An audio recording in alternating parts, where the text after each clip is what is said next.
Bentornati nel forum e vi starete chiedendo del perché di questo video, ovvero la recensione di Ranger of Shadow Deep. La dovevo fare immediatamente dopo le partite che si fecero effettivamente sul canale, ma parlerò sinceramente, me ne sono totalmente dimenticato. Comunque sono qui oggi per rimediare e partiamo a questo punto dal presupposto che stiamo parlando di qualcosa di diverso rispetto ai nostri video sui giochi di ruolo, perché Ranger of Shadow Deep non è un gioco di ruolo, per quanto possa essere simile sotto alcuni aspetti o comunque non simile ma forse in contatto con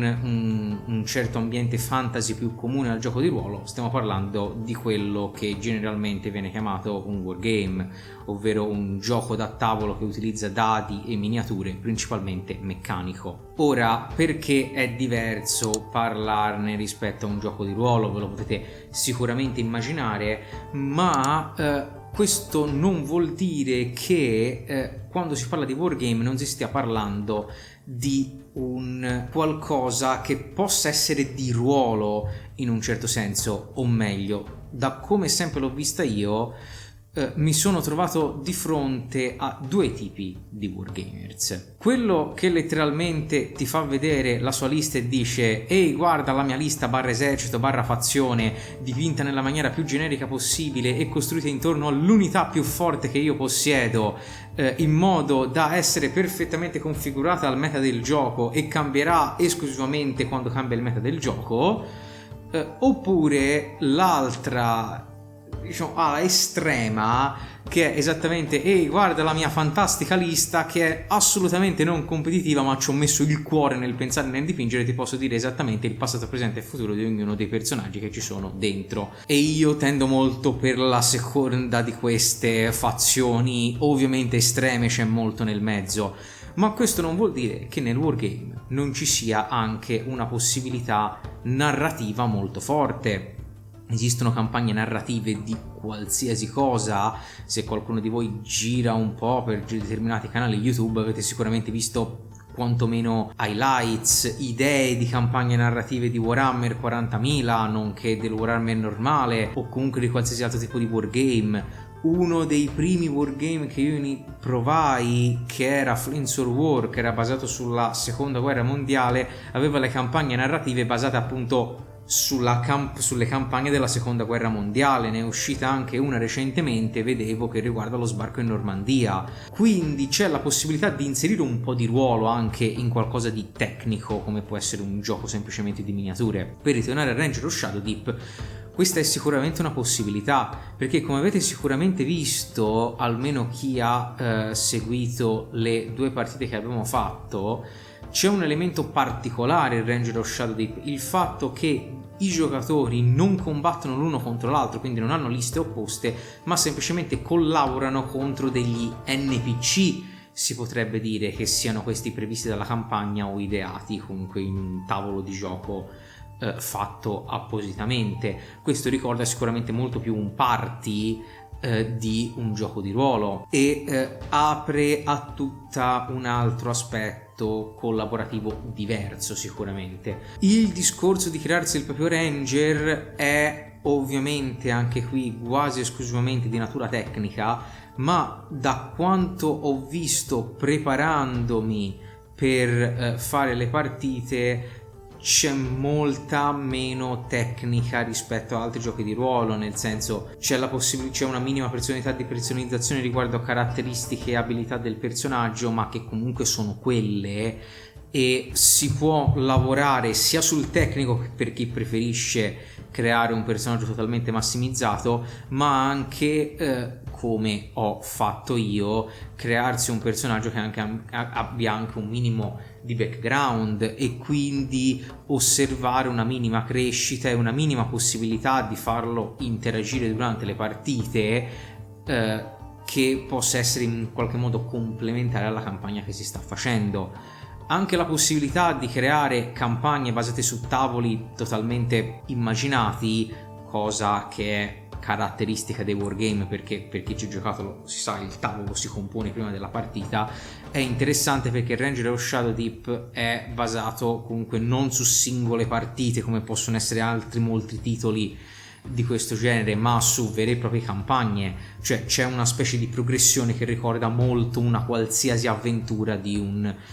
gioco di ruolo. Per questo lo ritengo quantomeno in alcuni aspetti consigliabile a chi vuole iniziare a approcciarsi, sebbene sia un titolo abbastanza di nicchia, a chi vuole iniziare a approcciarsi al wargame, perché il rischio, se si viene dal gioco di ruolo, è arrivare praticamente in una dimensione in cui c'è gente che conta solo numeri e tabelle,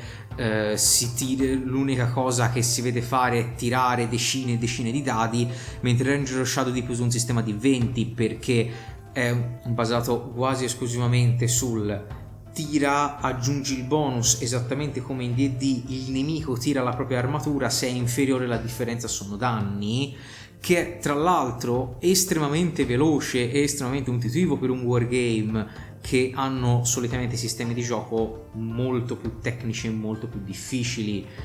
Ora stanno andando un po' più verso la semplificazione, ma è un po' un'approssimazione, forse da parte mia dire questo, quindi potrebbe essere anche più consigliabile rispetto a qualcuno che venga da una dimensione di giochi di ruolo che hanno sicuramente sistemi più semplici. Anche il discorso del post partita, in cui si accumulano punti esperienza, si livellano i propri personaggi, si possono eventualmente cambiare gli oggetti, perché gli oggetti di partenza ci sono conferiti diciamo dal regno, ma possiamo sicuramente ottenerne altri come tesori o comunque cambiare il nostro equipaggiamento dall'armeria dei ranger. È un elemento che richiama molto una continuità dal gioco di ruolo, se mi potete permettere. Siamo rimasti in realtà davvero stupiti nel post partita che abbiamo fatto dopo i video da in realtà la dinamicità che aveva come gioco, perché è effettivamente molto dinamico per essere un wargame, e molte delle trame che sono già disponibili per Ranger of Shadow Deep sono comunque trame abbastanza interessanti, con delle missioni che ti spiegano anche tutto il contesto e sicuramente strizzeranno l'occhio di nuovo a qualcuno che viene anche dal GDR, soprattutto dal fantasy, ovviamente, perché di fantasy stiamo parlando. Tra l'altro ce ne sono molte che possono portare i nostri personaggi a livelli anche abbastanza alti, e quindi possiamo fare davvero campagna con una progressione esponenziale e vedere magari personaggi sempre più forti fino ad arrivare a livelli veramente alti, che in un wargame vuol dire tanto. E coprono tra l'altro diversi temi, ce ne sono più fantasy, più dark fantasy, più stile dungeon se non sbaglio, più invece all'aria aperta. Il discorso tra l'altro che Ranger of Shadow Deep sia uno di quei giochi di ruolo chiamati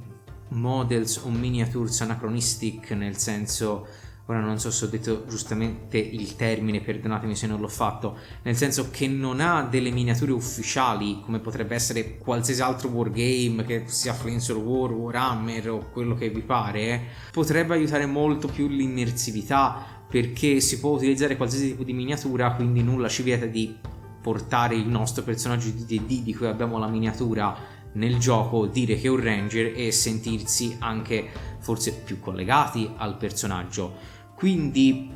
dato anche che non è un titolo di difficile reperibilità, perché su DriveThru è possibile trovare la versione completa, che era una specie di, perdonatemi il termine videoludico, remastered dello Ranger of Shadow Deep originale, con anche degli elementi in più e tutti i moduli d'avventura, diciamo, lo rende un titolo particolarmente consigliabile a chi si vuole approcciare, venendo dal gioco di ruolo, a un panorama più di wargame, perché è comunque molto user friendly da come l'ho visto io. Anche la spiegazione, il modo in cui è impaginato il manuale ricorda molto più un GDR rispetto a un wargame, e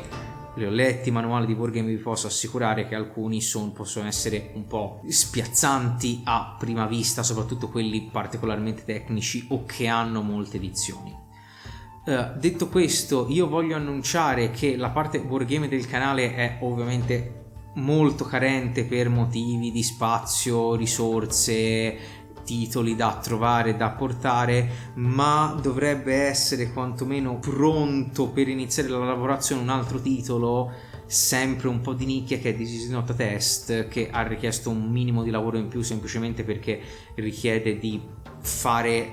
delle bande di guerra e uno scenario particolare, essendo post-apocalittico, che speriamo di portare nel breve termine.